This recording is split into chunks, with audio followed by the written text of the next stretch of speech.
Zombie horror has always been about more than the dead coming back.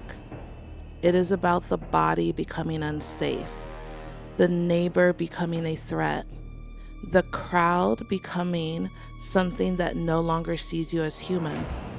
But one question changes the entire feeling of the nightmare. Do they walk or do they run? At first, that sounds like a small difference, a detail of style, a choice of monster movement, but speed changes everything. A slow zombie gives you time to think. A fast zombie takes that time away. One creates dread, the other creates panic.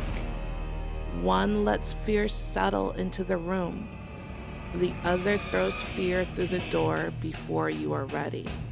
And that is why the debate between fast zombies and slow zombies matter. It is not only about which one would be harder to survive, it is about what kind of fear gets under your skin.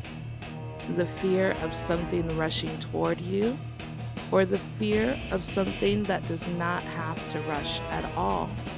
Slow zombies are frightening because they do not seem worried about time. They do not sprint. They do not leap. They do not need to surprise you. They simply keep coming. That is the kind of fear that runs through movies like Night of the Living Dead and Dawn of the Dead. The dead are not frightening because they are fast. They are frightening because they are everywhere and because they do not stop. One slow zombie may not feel impossible to escape. You could walk away, lock a door, climb a fence, find another route. But slow zombie horror is rarely about one zombie. It is about the group, the horde, the slow gathering of bodies that turns a street, a parking lot, or a neighborhood into something you can no longer cross. There is something deeply unnerving about a monster that does not panic. It does not care if you run, hide, or make a plan, because the slow zombie is not trying to win quickly. It only has to keep existing. You may escape today, you may escape tomorrow, but somewhere behind you, death is still walking. Fast zombies work differently. They do not give you time to build.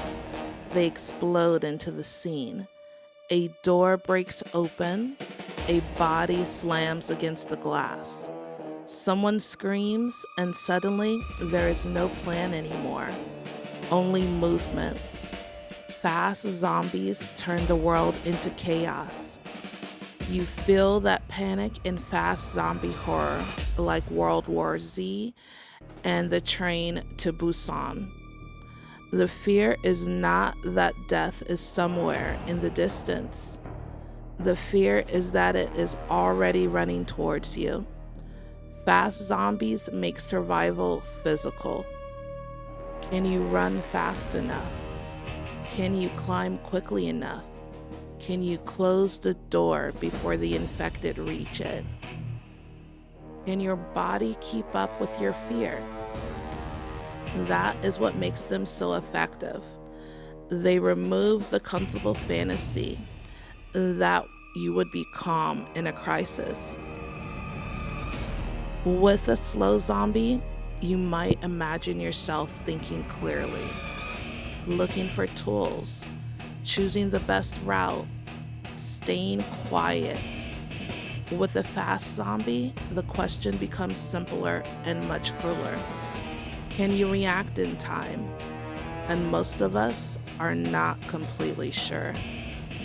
But there is another side to slow zombies. They may be easier to outrun in the moment, but they give you something fast zombies often do not: time. Time to hear them outside. Time to count how many bodies are gathering in the dark. Time to push furniture against a door and wonder whether it will hold. Time to look at the people beside you and realize not everyone is going to make it. That time can be its own kind of cruelty. Slow zombies make you wait. They turn fear into a long, quiet pressure. You might sit in a boarded up house listening to hands drag against the walls. You might watch figures moving through the fog at the end of the street. You might tell yourself they are too far away to matter. But then they are closer, and then closer, and then close enough that you can see their faces. Fast zombies make you afraid of the next few seconds. Slow zombies make you afraid of the next few hours, the next few days. That is why slow zombies can feel so hopeless. They make survival feel temporary. Fast zombies do not let fear stretch out. They compress it. Everything becomes immediate. The hallway is too narrow. The stairwell is too dark. The street is too open. The doorway is too far away. And whatever is behind you is closing the distance too quickly. There is no space for reflection, no time to argue, no time to decide who was right or wrong. Fast zombie horror is the terror of being forced to move before your mind has caught up. With slow zombies, you might lose because the world has changed too quickly. With fast zombies, you might lose because 1 second went wrong. One stumble, one locked door, one person freezing when everyone needs to run. That is the panic. Not just that the zombies are fast, but that the situation becomes faster than thought. The body has to survive before the mind understands what is happening. And once panic takes over, even a simple choice can become impossible. Left or right, upstairs or outside, hide or run. By the time you choose, they may already be there. Still, whether zombies walk or run, the horde is where the fear becomes something larger. One zombie is a threat. A few zombies are a problem, but a horde changes everything. It turns open space into danger, roads into traps, the horizon into something you watch with dread. The horde is frightening because it removes individuality. These were once people, friends, neighbors, strangers, entire lives reduced to hunger, movement, and numbers. And when there are enough of them, speed almost stops mattering. A fast horde is overwhelming because it hits like a wave. A slow horde is overwhelming because it feels endless. One rushes towards you, the other surrounds you. In both cases, the real monster is not only the zombie body, it is scale. It is the feeling that humanity has become too many bodies moving in the wrong direction. That is where zombie horror becomes especially bleak. It is not just one person trying not to die. It is the fear that the world has already tipped too far, and you are standing on the wrong side of what remains.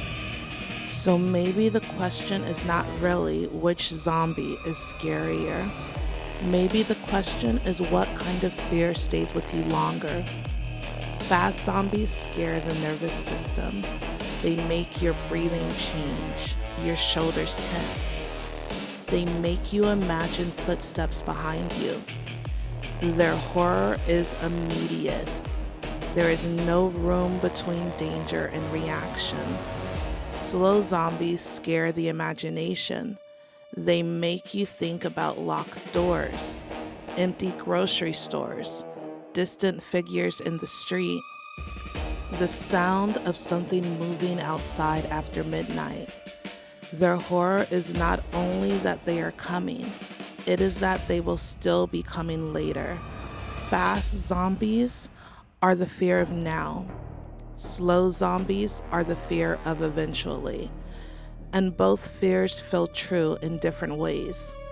Sometimes life frightens us because everything happens too quickly. The crisis appears and there is no time to prepare. Other times, fear comes slowly. The problem grows. A warning sign gets ignored. Something far away begins moving closer. And by the time we understand what it means, it has already reached the door. If you had to choose, which scares you more? Zombies that run or zombies that never stop walking? I think your answer says more about fear than it does about zombies. For me, fast zombies may be more frightening in the moment. They are louder, more violent, more urgent. They create the kind of fear that lives in the body. A rush of adrenaline, a locked throat, the instinct to run before you even know where you are going. But slow zombies are often more disturbing afterward. They leave behind a quieter thought. What if death does not need to chase us? What if it only needs to keep moving? What if the thing we fear is not fast, but certain? There is a terrible calm to slow zombie horror, a patience, a sense that the monster does not have to be smarter than you. It does not have to be stronger than you. It only has to outlast you. Fast zombies bring panic. Slow zombies bring dread. And both versions still work because they reveal two different nightmares. One is the fear that you will not move fast enough. The other is the fear that moving fast will only delay what is already coming.